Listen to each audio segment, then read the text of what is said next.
E aí, pessoal, vamos mergulhar de cabeça nessa análise de hoje e descobrir como aquela sabedoria estoica milenar nos entrega, na verdade, um kit de ferramentas mega prático para o mundo moderno. A ideia aqui é superar a ansiedade e literalmente agarrar o momento presente. A gente ouve falar muito de estoicismo hoje em dia, né?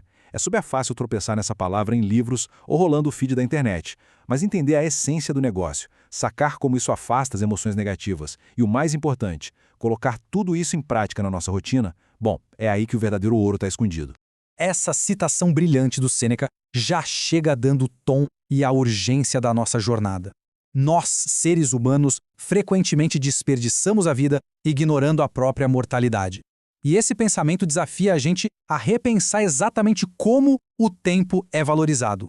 É só pensar um pouco. Nós somos incrivelmente protetores com nosso dinheiro, com nossas coisas, mas distribuímos o nosso tempo, que é simplesmente o nosso recurso mais irrecuperável, como se o estoque fosse infinito. Loucura, né? Seção 1. O propósito. Uma vida fluida.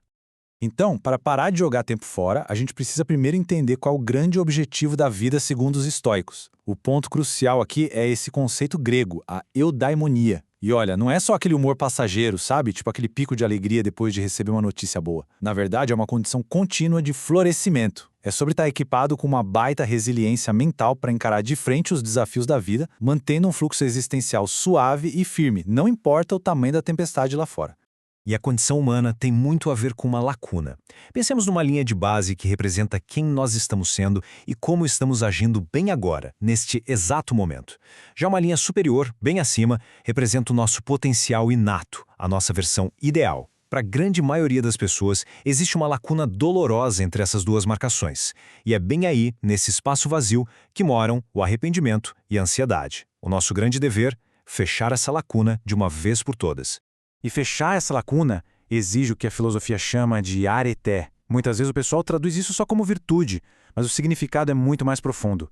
É basicamente aplicar a razão nas ações do dia a dia e viver o mais pertinho possível daquele nosso eu ideal, no aqui e no agora. É aquele esforço contínuo de expressar a versão mais elevada de nós mesmos a cada instante, um passo de cada vez.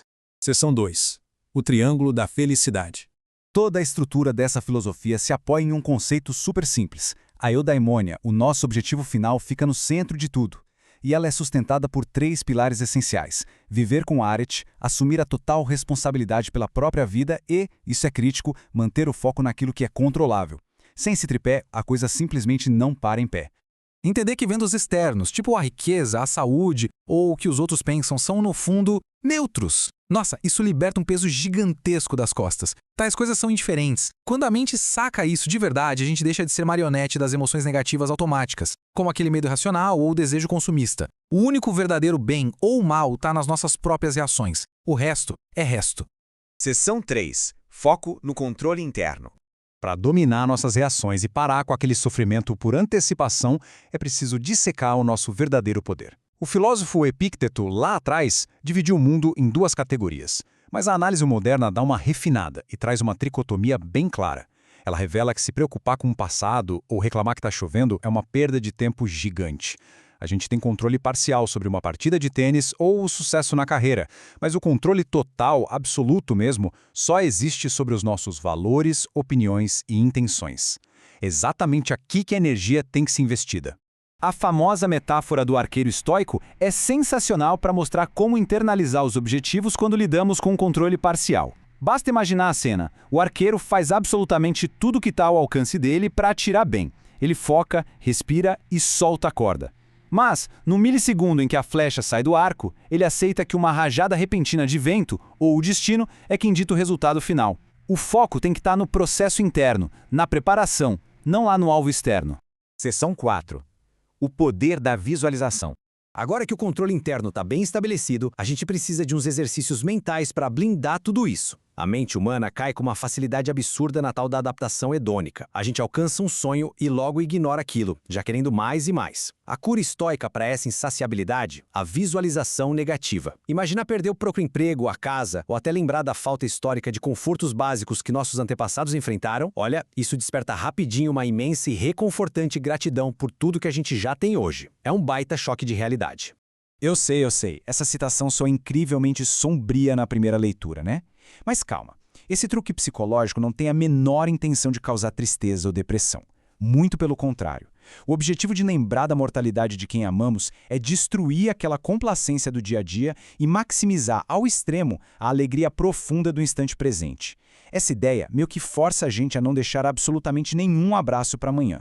E essa é a verdadeira essência do Memento Mori, ao lembrar que tudo na vida, desde os bens materiais até a nossa própria respiração, é meramente emprestado pela natureza e pode ser exigido de volta a qualquer instante, cria-se um distanciamento poderoso. E é justamente esse distanciamento que permite mergulhar de cabeça e realmente aproveitar o festival caótico da vida, sem aquele medo paralisante de perder as coisas. Seção 5. Aceitação e fatalismo. Essa consciência da impermanência exige da gente uma aceitação radical da realidade. E o ponto crucial que precisamos notar nessa distinção é que os estoicos não desistem do futuro, de jeito nenhum. Isso seria só preguiça. Em vez disso, eles praticam o fatalismo apenas em relação ao passado e a este exato e passageiro segundo. É uma recusa total em sofrer desejando que uma realidade que não pode mais ser alterada fosse diferente. Corta-se de vez aquela dor inútil do "e se?".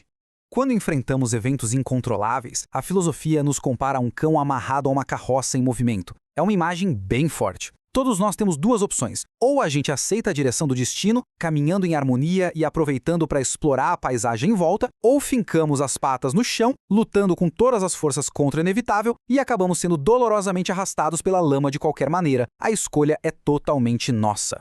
E, finalmente, a seção 6. Agarre firmemente o instante presente. Chegamos ao grande clímax desse treinamento filosófico, onde colocar tudo isso em prática. Bom, como o passado já era e não pode ser desfeito, e o futuro é um rio turvo totalmente incontrolável, a única posse real e tangível que qualquer ser humano tem nas mãos é o presente imediato. E ele é super fugaz. Vale a pena refletir um pouco sobre isso.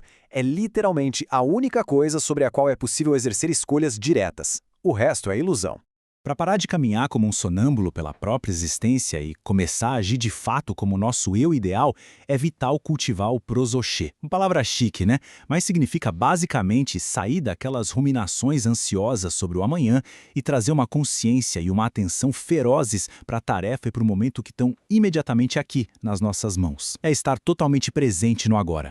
Tudo isso que vimos até agora resume perfeitamente o grande objetivo dessa jornada. Mantendo o foco inteiramente no processo interno de agora, evitando reações emocionais precipitadas, praticando o desapego e aceitando o destino com tranquilidade, olha, qualquer pessoa é capaz de cultivar uma alegria moderna e inabalável. Não importa quais sejam as adversidades ou as rasteiras que a vida tem te dar, a gente sobrevive e prospera.